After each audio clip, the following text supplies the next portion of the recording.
Good morning student.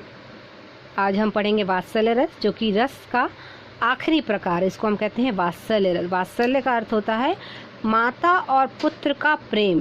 ठीक है, जैसे आपको हमने बताया कि जब श्रृंगार रस में हमने पढ़ा था नायक और नायिका का प्रेम, उसी प्रकार वात्सल्य रस में हम पढ़ते हैं माता और पुत्र का प्रेम। ठीक है, इसकी परिभाषा देखिए। किसी काव्य को पढ़ने, सुनने अथवा देखने से जहाँ हमारे मन में वत्सलता, प्रेम है ना, वत्सलता मतलब प्रेम माता और पुत्र का, तो वत्सलता का भाव जागृत होता है, उसे वात्सल्य रस कहते हैं। क्लियर है? एक बार और देख लीजिए। किसी काव्य को पढ़ने, सुनने अथवा देखने से जहाँ हमारे मन में वत्सलता या प्रेम का भाव जागृत होता है, उसे वात्सल्य रस कहते हैं। प्रेम का यहाँ पे बार बार हम आपको बता रहे हैं कि जो प्रेम का अर्थ है वो प्रेम, माता और पुत्र का प्रेम। प्रेम भी भिन्न भिन्न प्रकार का होता है। नायक और नायिका का अलग प्रेम, माता और पुत्र का अलग प्रेम, है ना, का भाव जागो से वात्सल्य रस कहते हैं। जहाँ बच्चों की, अब वात्सल्य रस में किस चीज़ का वर्णन होगा, तो जहाँ बच्चों की आनंदमयी क्रियाओं एवं बातों का वर्णन हो, जहाँ बच्चों की आनंदमयी क्रियाओं एवं बातों का वर्णन हो, वहाँ वात्सल्य रस होता है। क्लियर है? ठीक है, तो आपने परिभाषा को देखा। उदाहरण देख लीजिए।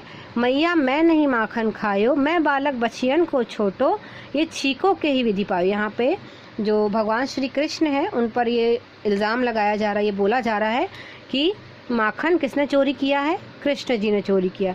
अब वो जब उनको माता यशोदा चिल्लाती हैं, डांटती हैं कि तुमने क्यों माखन खाया, तो वो अपनी मैया को कैसे जवाब देते हैं, क्या बोलते हैं, मतलब क्या बताते हैं, तो वो ये लाइनें यहाँ पंक्तियाँ लिखी हैं।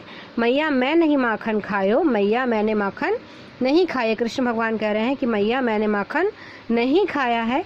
मैं बालक बछिया, मैं तो छोटा सा बालक हूँ, जैसे गाय की छोटी छोटी बछिया होती हैं, ऐसे ही मैं आपका छोटा सा बालक हूँ और बहुत छोटा सा हूँ। और ये छीका जो है, छीका मतलब जहाँ जिस बर्तन में, जिस मिट्टी की मटके में दही या माखन रखा जाता है और उसको छीके पे टांग दिया जाता है। आपने देखा कभी कि घरों में टंगे रहते हैं, गाँव में मटके के अंदर रखे, तो वो छीका कहते हैं उसको। तो ये छीको, मैं तो इतना सा, ये छीका के ही विधि पायो। तो यहाँ पे बताया है कि मैया मैंने माखन नहीं खाया है, मैं तो एक छोटा सा बालक हूँ जिसकी तो इतनी ऊंचाई भी नहीं है कि मैं इतने ऊंचे छीके को पा सकूँ या वहाँ से उतार कर माखन खा सकूँ। अगला देखिए। मैया कबही बढ़ेगी चोटी, कितनी बार मोहे दूध पियत भई, भैया अजहूँ है छोटी। तो यहाँ पे बताया गया है कि भगवान श्री कृष्ण अपनी माँ से कहते हैं, उनकी माँ उन्हें यह कह के दूध पिलाती है कि तुम दूध पियोगे तो तुम्हारी चोटी बढ़ जाएगी। तो वो इसी तरह से लालच में आके दूध पी लेते हैं। अब बहुत दिन उनको पीते पीते दूध हो गए, तो वो क्या कहते हैं अपनी माँ से कि माँ मैं रोज़ दूध पीता हूँ और लेकिन मेरी चोटी नहीं बढ़ रही है, उतनी की उतनी ही है।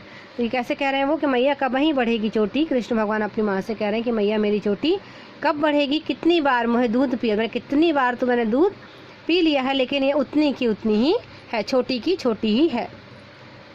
ठीक है, तो ये आपका वात्सल्य रस है। इसका आपने परिभाषा को देखा और इसके उदाहरण को देखा। अब आज जो था हमारा रस कंप्लीट होता है।